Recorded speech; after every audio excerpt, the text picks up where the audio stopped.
Welcome to KXAN News on this Thursday morning. Let's take a look at your headlines. A ceasefire deal between Israel and Hamas is set to start on Sunday.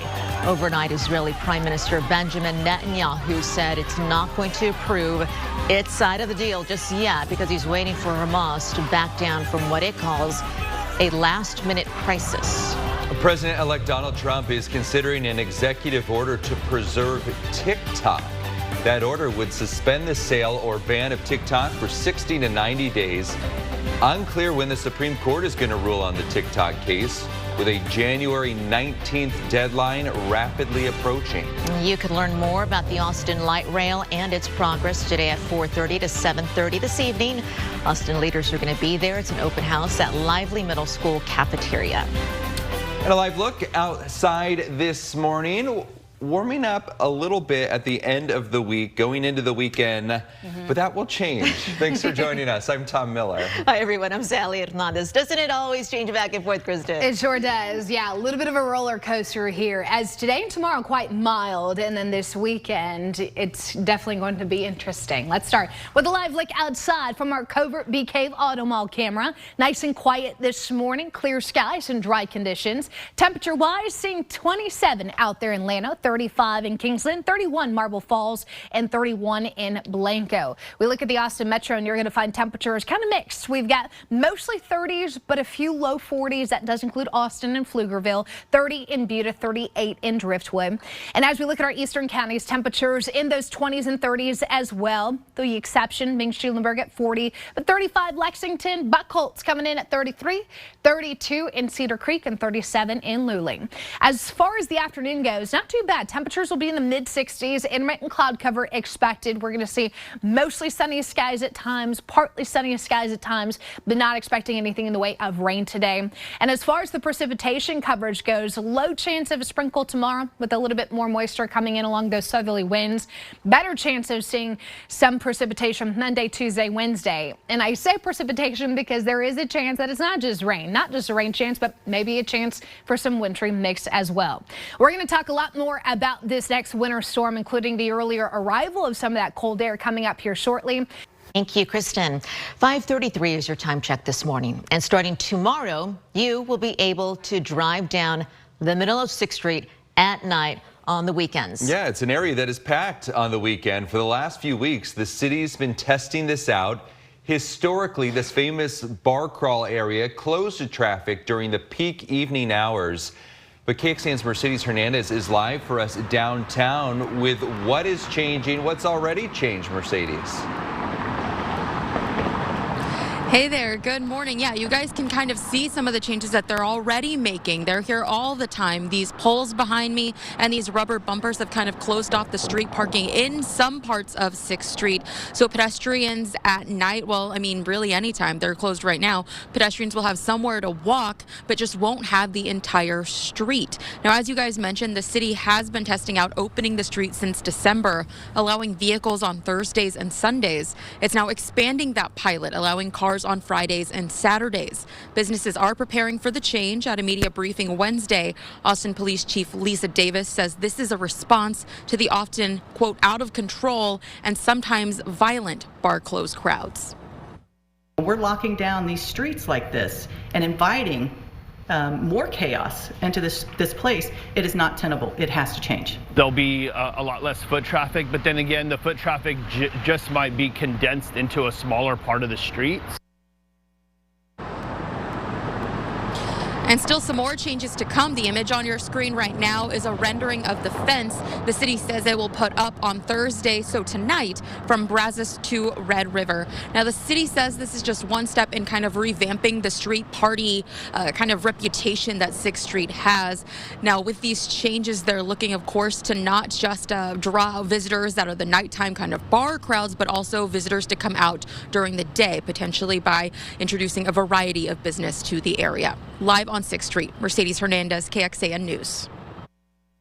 I'm so proud of how much we've accomplished together for the American people. And I wish the incoming administration success because I want America to succeed. President Biden delivering his final address to the nation from the Oval Office last night, highlighting some successes from his time as commander-in-chief. He touted persistent job growth, lower prescription drug costs, and investments in clean energy to fight climate change. He also mentioned the ceasefire and hostage deal between Israel and Hamas. However, this address came with a series of warnings for the future of the country, and here's what he had to say on that. Today, an oligarchy is taking shape in America of extreme wealth, power, and influence that literally threatens our entire democracy, our basic rights and freedoms, and a fair shot for everyone to get ahead. Biden also criticized social media platforms for their lack of fact-checking and warned of the potential risks of artificial intelligence. 5:36 is your time check this morning, and cabinet confirmation hearings continue today at the U.S. Capitol. For Pam Bondi, Donald Trump's pick to lead the Justice Department. She's entering day 2 of questioning, answering senators' questions. Now, Bondi, the former Attorney General for the state of Florida, told lawmakers yesterday illegal drugs, that is one of the biggest issues that we're facing in the U.S. Do you support making certain drug cartels in Mexico foreign terrorist organizations? They are a grave and violent threat to our country. Secretary of State nominee Florida Senator Marco Rubio calling for an end to the war in Ukraine during his hearing, also saying the NATO alliance is important, but pushed for NATO countries to increase their military funding. Well, an Arkansas woman is trying to make it across the country to California to honor her father and brother's memory, both of them among the 25 people who died in the wildfires there. Neil Zuring speaks with her on the last conversations they had and why she thinks more could have been done to save them. Baby, I gotta go. The fires made it in my yard. They had enough time to get to them. Those last words, burned into Hashmi White's memory, fuel her frustration over the LA County fire that took her father and brother. I just feel, too, that the state of California failed them. She said her dad, Anthony Mitchell, had an hour between his first phone call to family and his last. He and his son, Justin Mitchell, both used wheelchairs and needed an ambulance or some other help to get out of the home. Could you not get there? What? Was something stopping you? What? Just what? Why? White said her dad, an amputee, may have been able to evacuate without his son, who was bedridden with cerebral palsy. But that wasn't the person he was, or the one he raised his family to be. He was going to be there till the end. And it just made me know that I have my daddy in me, and I would have did the same thing. Those life lessons can't be taken away, but her brother and her dad have. Love you, Baba. So she'll hold on to the voicemails, the pictures, anything left while waiting for an explanation of why it's all gone. I just want answers to why this has happened, not only just to my dad and my brother, but to the whole city of California and the whole state. That was Neil Zuring reporting. The state's oversight committee here in Texas that manages prisons and jails is recommending several changes. These include closing correctional facilities with staffing challenges, also better supervision of inmate rehabilitation programs. The Texas Sunset Advisory Commission voting to recommend passing bills addressing multiple issues with state jails. This comes after a report found up to 70% of guard positions are unfilled at some prisons. To see all of the specific recommendations, we have this in our story at KXAN.com. Taking a look at this. Otters in Tennessee enjoying the snowy parts of the state.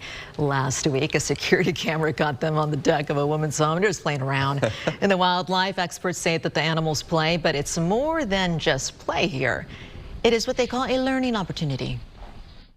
They're actually socializing, building stronger bonds.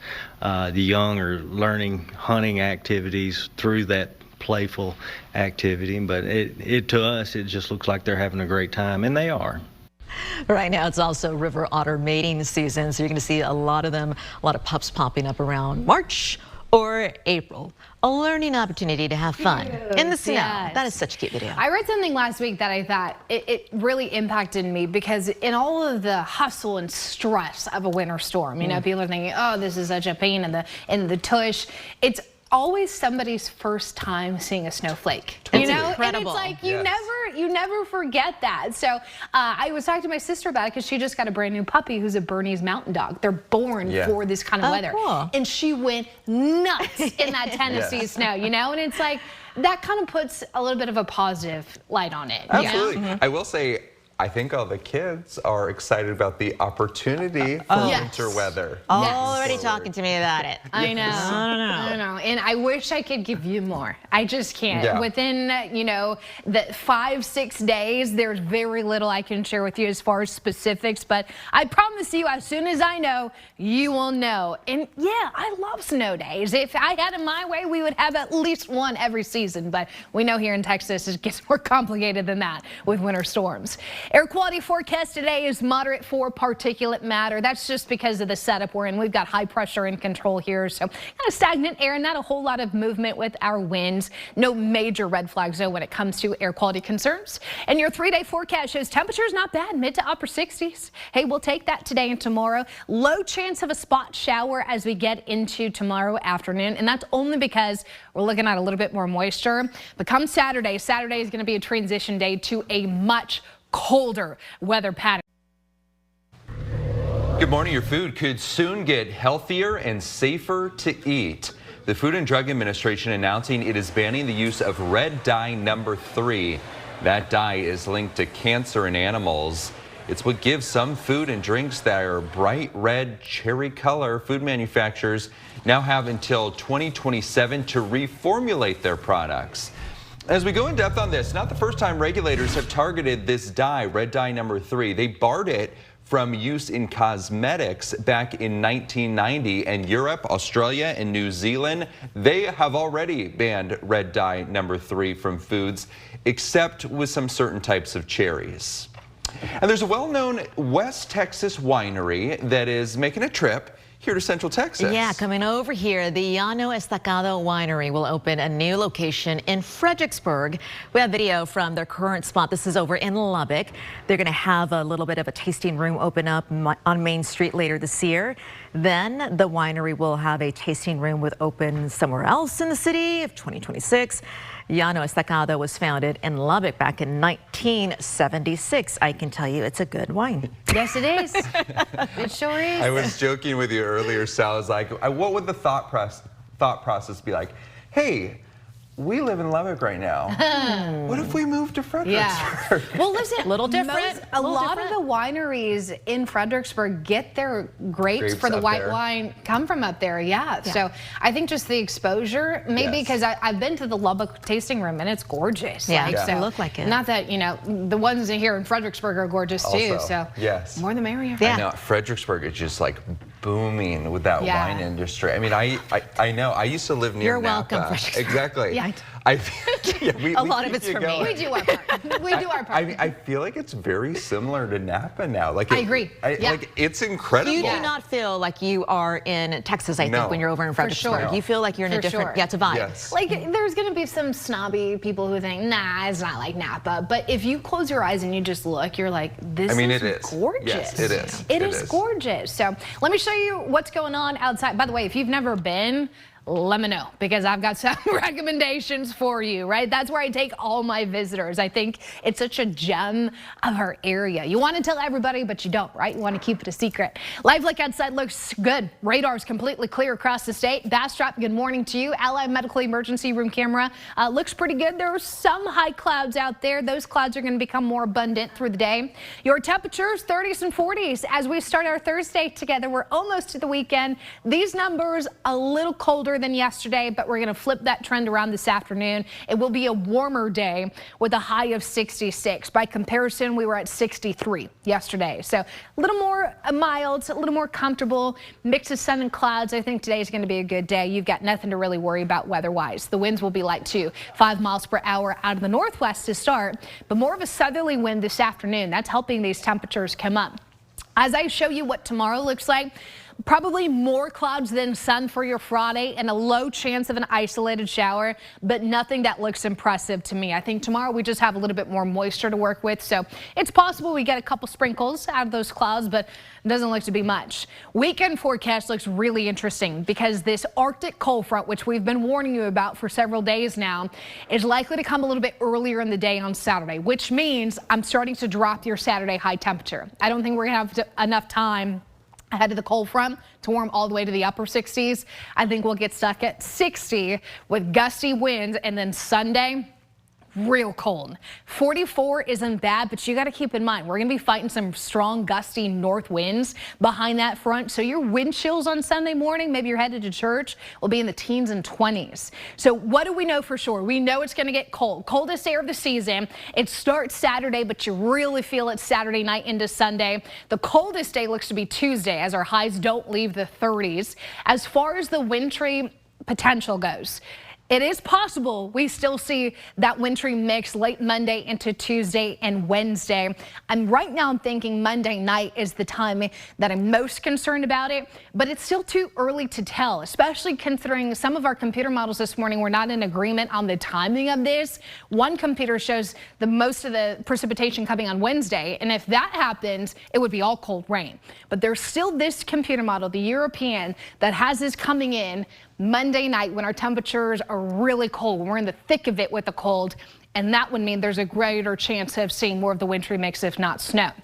Bottom line, we got a lot to figure out when it comes to next week. So your 7-day forecast shows most of the partly cloudy skies to finish the work week, warm temperatures relatively speaking, gusty winds with temperatures plummeting this weekend, and then getting into next week, I'm going to keep in that chance of wintry mix, which grows Monday night into Tuesday. Highs come down, several hard freezes expected next week. So again, cold is a guarantee, the wintry mix still a possibility. Something to keep in mind. Good morning and welcome back, everyone. Lawmakers are back to work at the Texas Capitol after the start of the legislative session earlier this week. And there is a push by some to prioritize improvements in the restaurant industry. The Texas Restaurant Association says nearly 2 out of 5 operations did not turn a profit last year. More than half still carry debt that they took on in the pandemic just to survive. The TRA wants to save restaurants some money by changing the state and local permitting process. And the TRA wants to talk about credit card swipe fees. We call them hidden fees because you don't see them on your receipt when you check out. You don't see them on your credit card statement, but they're built into the price of every single good and service that we as consumers purchase in Texas. The Texas Restaurant Association says last legislative cycle it had a 100% success rate blocking what it called harmful legislation. Some of those wins included repealing duplicate permit fees and leading the business sector to address childcare access and affordability. Going in depth, last year, the food service industry passed the healthcare industry as the largest private sector employer in Texas. According to the Texas Restaurant Association, they employed about 1.5 million Texans, about 11% of the workforce, with Austin alone employing about 132,000 people in the food service and hospitality industry. I want to tell you about this. A piece of Saturday Night Live history is now living in Austin as the SNL creator Lorne Michaels donated an archive to the Harry Ransom Center at UT Austin. It is so cool, some of these photos that he is donating so that you can check him out. It includes documents from his career in television. And according to the center, the exhibit is expected to highlight key moments from SNL's history. These are the photos I was telling you about. Really cool behind the scenes photos, rehearsal notes, anecdotal scripts, artifacts, and more.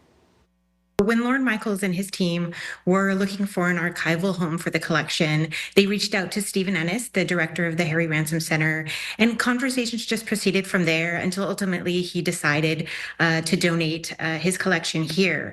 But, you know, we have a number of collections related to contemporary film and television, including the Mad Men collection and the Robert De Niro papers. Wow, the exhibit live from New York, The Making of Lorne Michaels, is expected to open in late September. You have the opportunity to check it out in March 20th through the 26th. Very cool.